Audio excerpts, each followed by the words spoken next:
Om Namo Bhagavate Vasudevaya. Om Namo Bhagavate Vasudevaya. Om Namo Bhagavate Vasudevaya. We're reading from Bhagavad Gita, continuing chapter number 15 of Bhagavad Gita as it is, text number 16. Dvaimphao purushao loke ksharashchakshara eva cha ksharah sarvani bhutani kutastho akshara uchyate. Translation by Srila Prabhupada. There are two classes of beings, the fallible and the infallible. In the material world, every living entity is fallible. And in the spiritual world, every living entity is called infallible.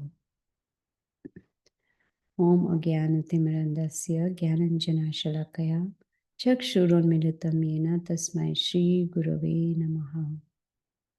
So we are continuing with chapter number 15. And as we can see today's verse, Krishna is giving knowledge to Arjuna about people in material world that are fallible and in the spiritual world infallible. What does it mean, infallible? That means someone who does not make any mistakes. Have we made mistakes?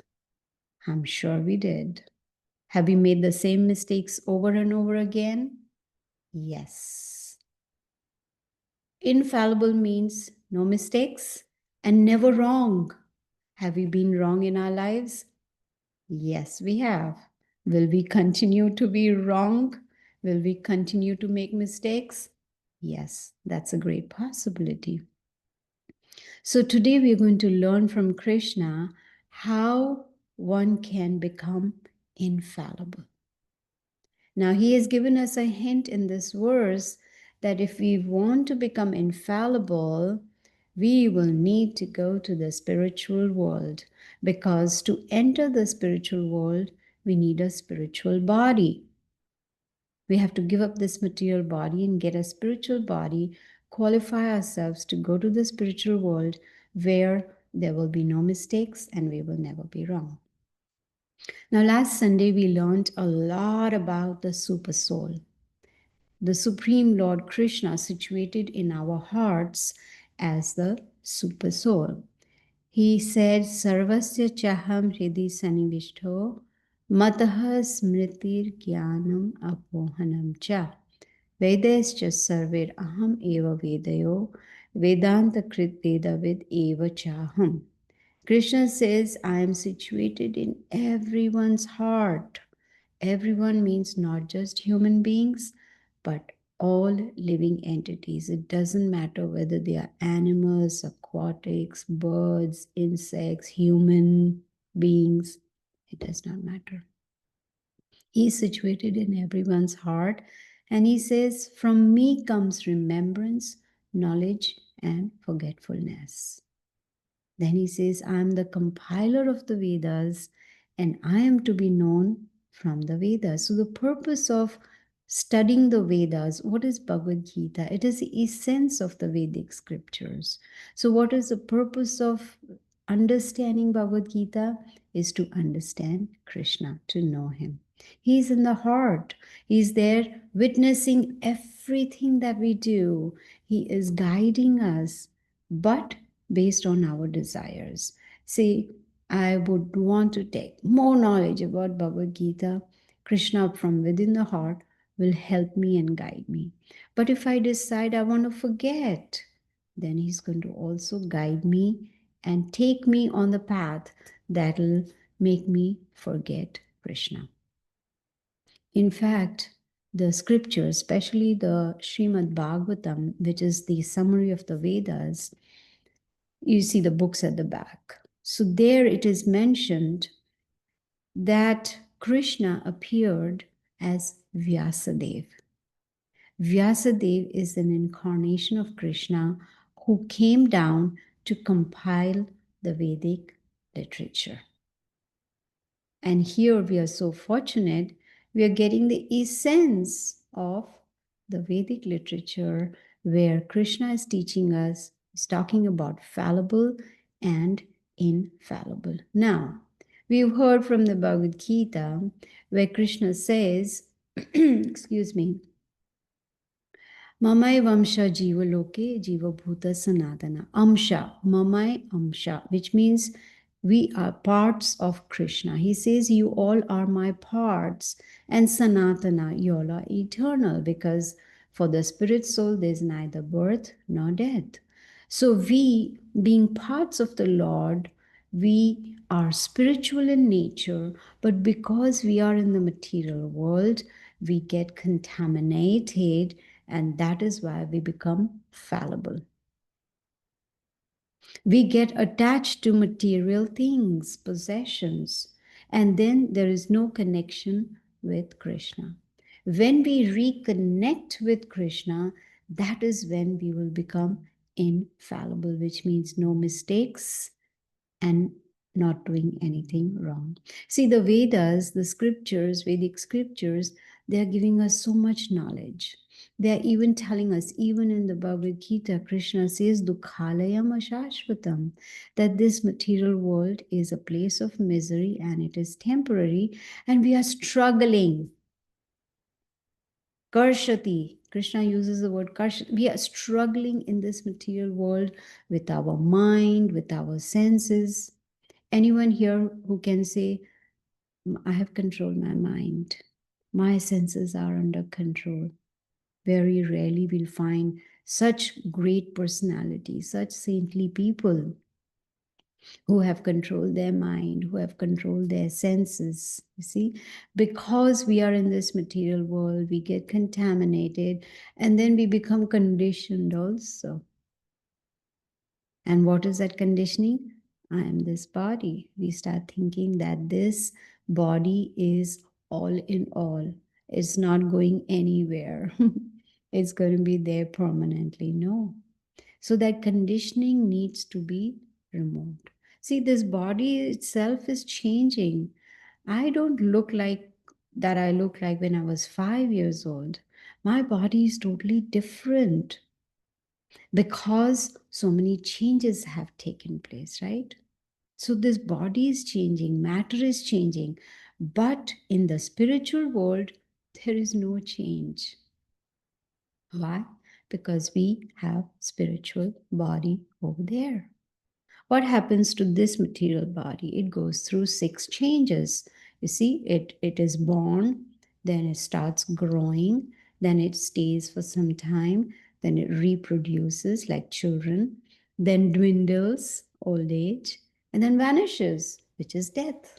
You see, so the body is changing, but Krishna says the spirit soul in the heart remains the same. It is eternal. When death strikes, the soul from the body leaves and goes either to next body based on our past karma, our actions, or it takes on a spiritual body and goes back to the spiritual world. So Bhagavad Gita is teaching us how to become infallible, how to spiritualize our mind, our senses, our body, how to do that. See, this is the whole process of Krishna consciousness. And the first step is to understand every action has a reaction, karma. Until and unless we understand what is karma, how does it work, how to become karma free, how to break this chain of karma. You see, karma is, you can say, a cosmic law of action and reaction. And under the control of karma, our actions, we reap the benefits, either good or bad. And these are all based on our actions.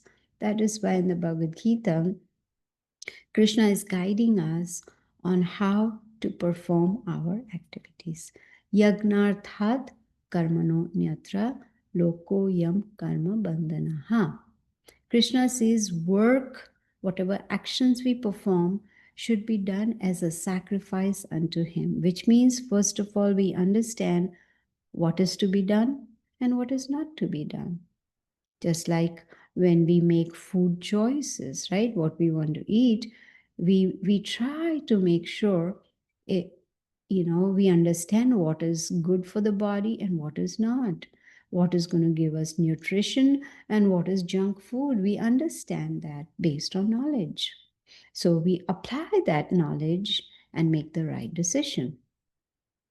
So, based on our actions, we get the next body. So, karma actually is the cause or effect of our thoughts, which turn into actions. So, this whole system of action and reaction is called law of karma.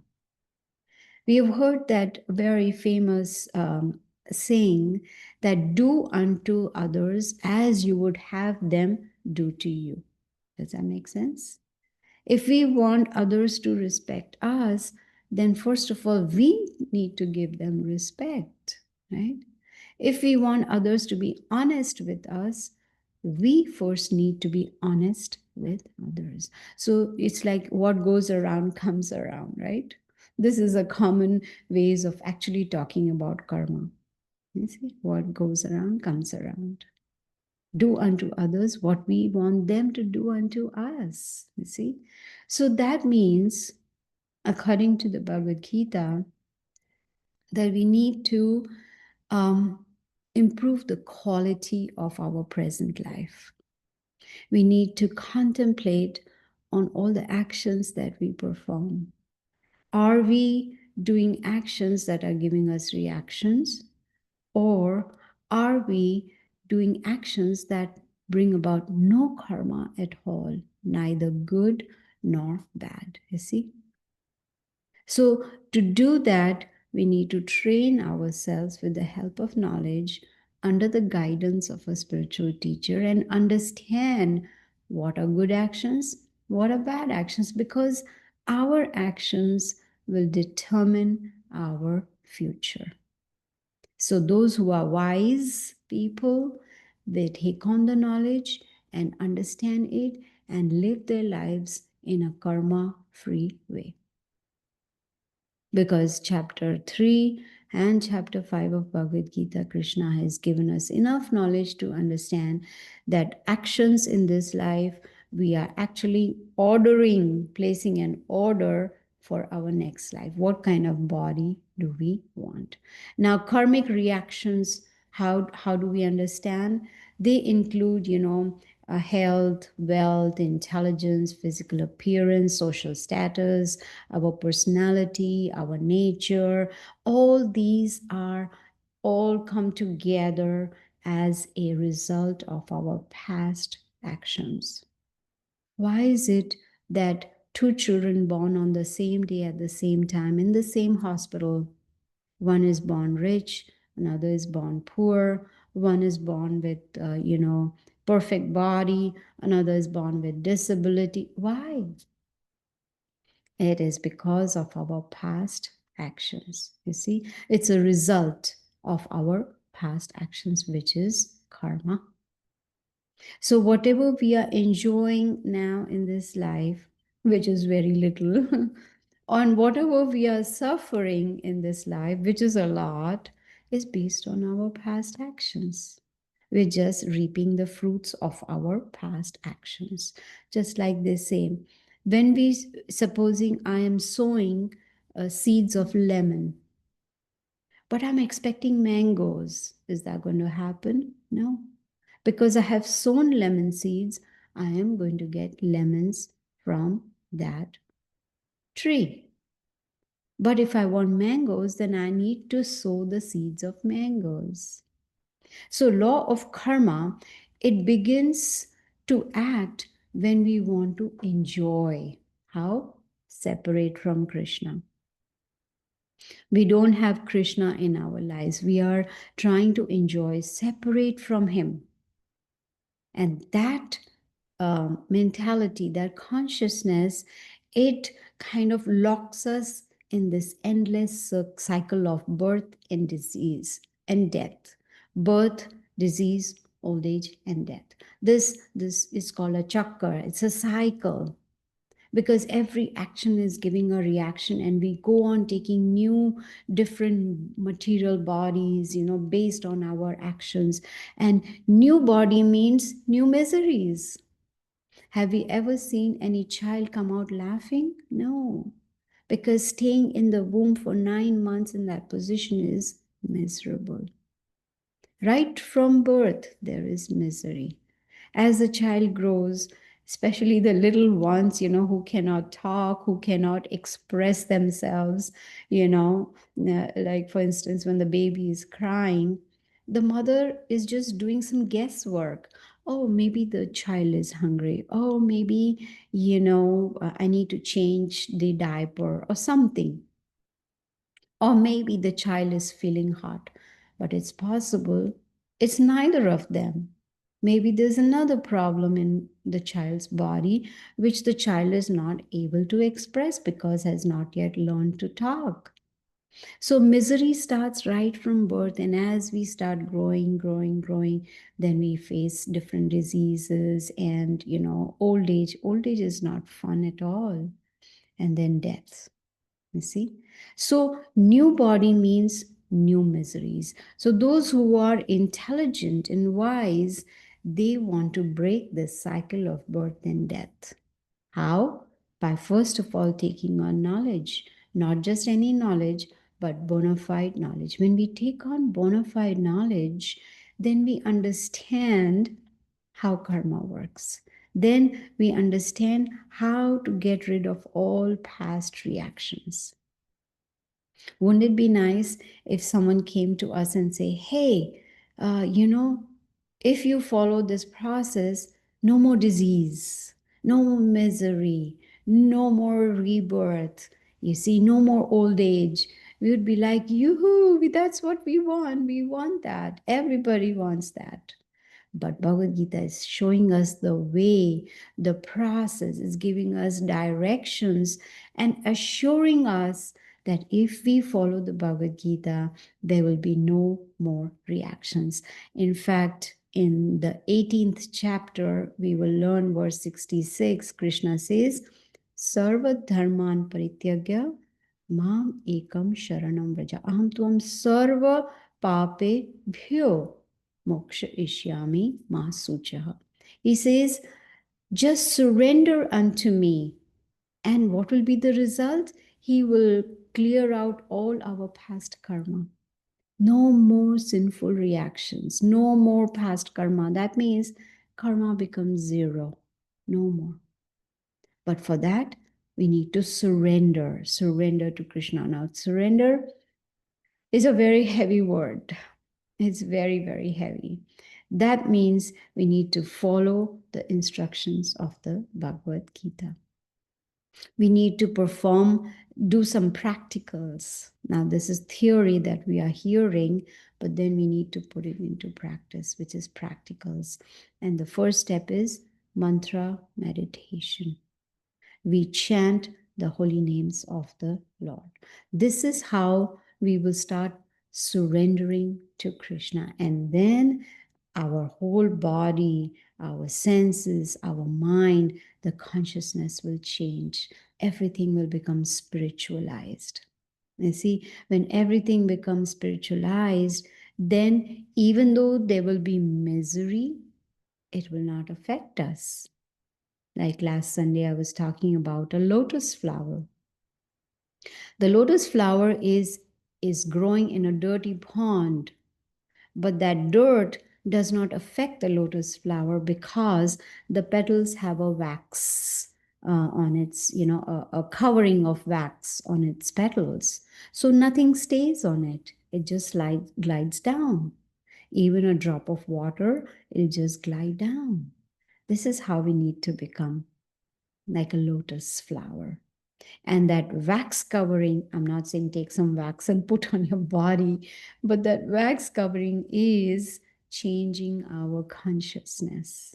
When we change our consciousness and start becoming more spiritual, taking on knowledge and putting it into practice, then miseries will come, but they will not touch us, they will not affect us. You see, this is what Krishna promises in the 18th chapter, which is a summary of the whole Bhagavad Gita. Now, for that, we need to train ourselves. Train into what? Train to understand that we need to control our senses. Neither drink too much, nor little.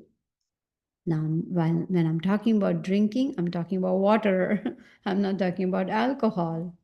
You see, we have seen, or at least we have heard, those who drink too much alcohol, they get drunk and then they don't know what's going on, what is happening, because their senses, not their senses, their mind shuts down because of the effect of the alcohol. So here Krishna wants us to control our senses, not eat too much, not eat too little, not sleep too much, not sleep too little, like that. See? Just like um, if we perform pious activities, right? And so then what will happen? We will get the good result of those pious activities. If we perform sinful activities, then we'll get the bad results of those activities. So Bhagavad Gita is teaching us what are the activities that are allowed and what are not allowed, which means forbidden. Because actions, they are the ones who determine our future. You see? So the actions that we perform should be based on knowledge from the Bhagavad Gita, those which are beneficial and those that will free us from karma. So it's in our hands what kind of future do we want. You see, there are different kinds of karma. There is instant karma, there's delayed karma, there's mass karma, there's karma in the seed form, there is karma that is fructified. You see? But to understand all that, we need to understand the basic foundational knowledge of Bhagavad Gita. And that basic knowledge is I am not this body, but I am a spirit soul. You see, the spirit soul is the real self. And the spirit soul does not come under karmic laws. Karma doesn't affect the soul. You see, whatever good or bad reactions that we face based on our past karma are faced by the body only. You see, and it is so we should not get stuck in these karmic reactions, we should not. And Bhagavad Gita is showing us how to become free. You see, what happens in this material world. Krishna told us in chapter 3 itself, Prakriti kriyamanani gune karmani sarvasha ahankar vimhudatma kartahamiti manyate. See, the spirit soul, because of ahankar, false ego, pride, you see, thinks that I am the doer, I am the controller, everything is under my control. No, the soul is bewildered by the influence of this consciousness, false ego, thinking I am doing everything. But Krishna says it's the modes of material nature that are doing everything, mode of goodness, passion, and ignorance.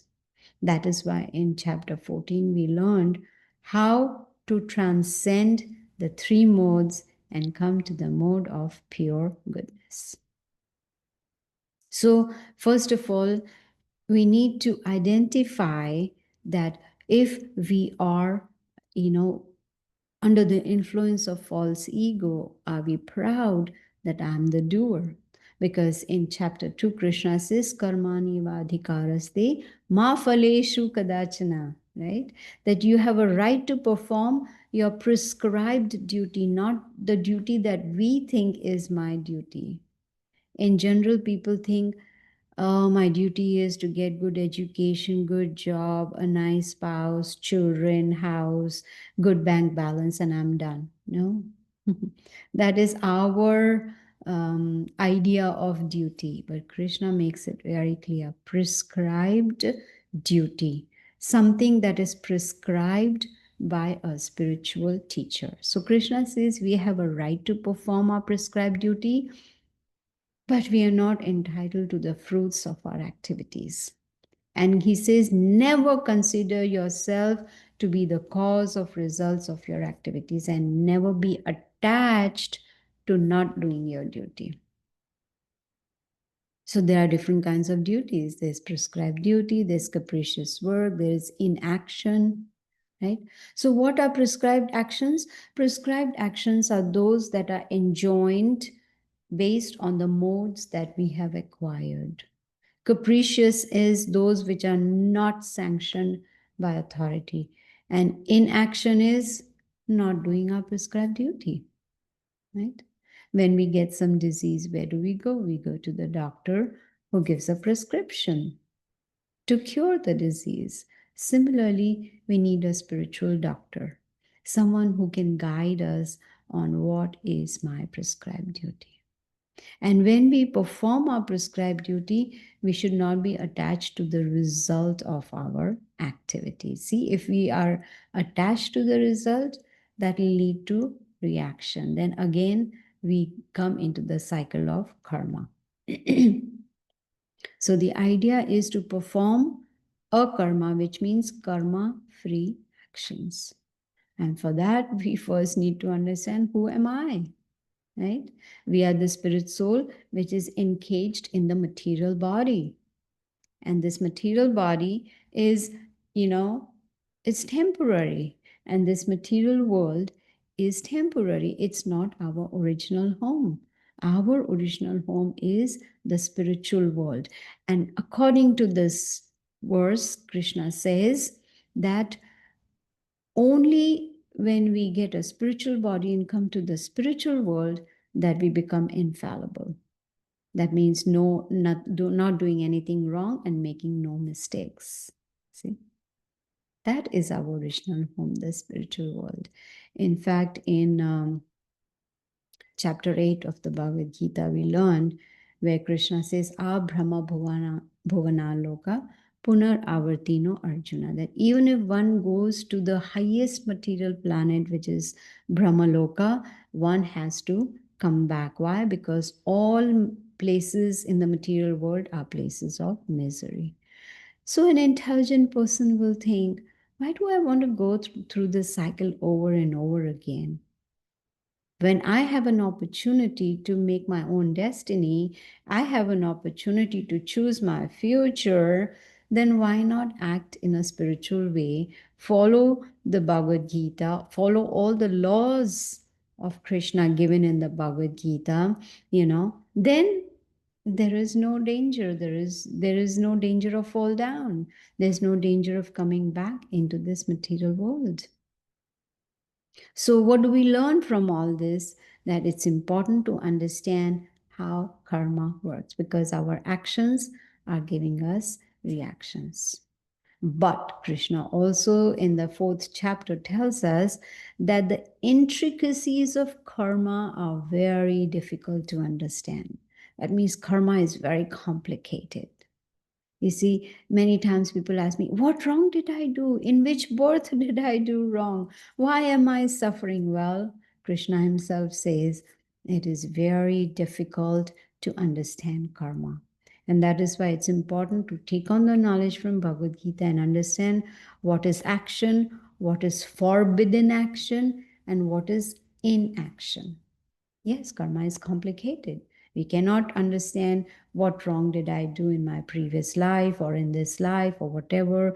We cannot understand why am I suffering. But Bhagavad Gita confirms that we can become free from all our past reactions. You see, no more reactions.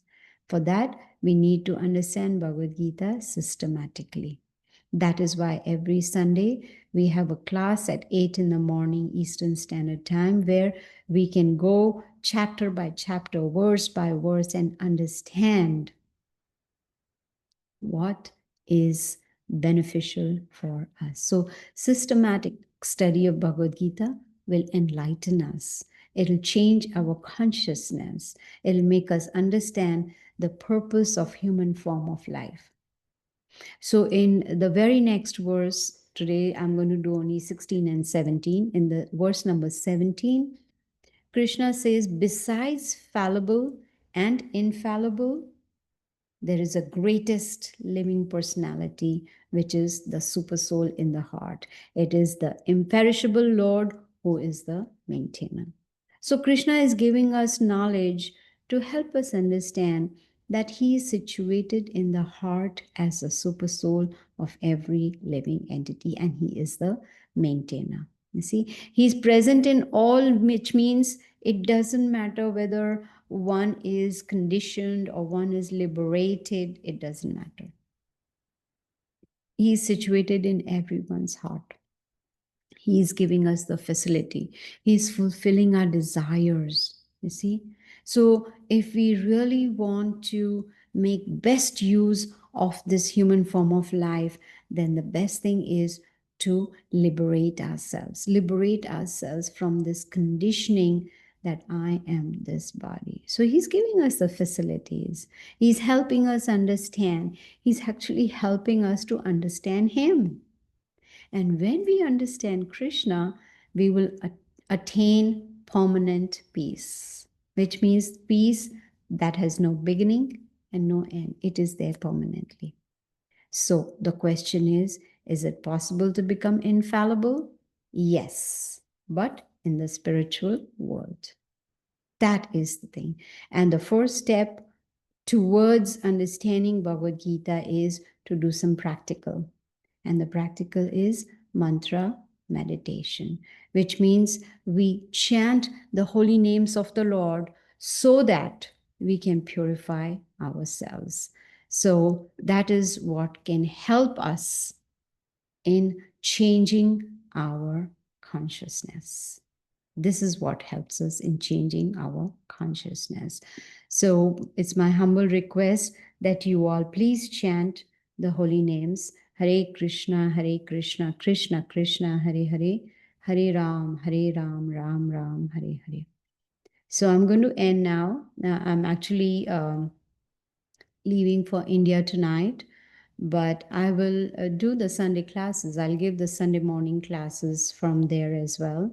Of course, it'll be evening over there, but I will. But unless, of course, there's a health reason, I may not give the class, but I will put the messages in the WhatsApp group and let you all know. So thank you all so much for joining. And if any of you have any questions or comments, you are welcome to ask.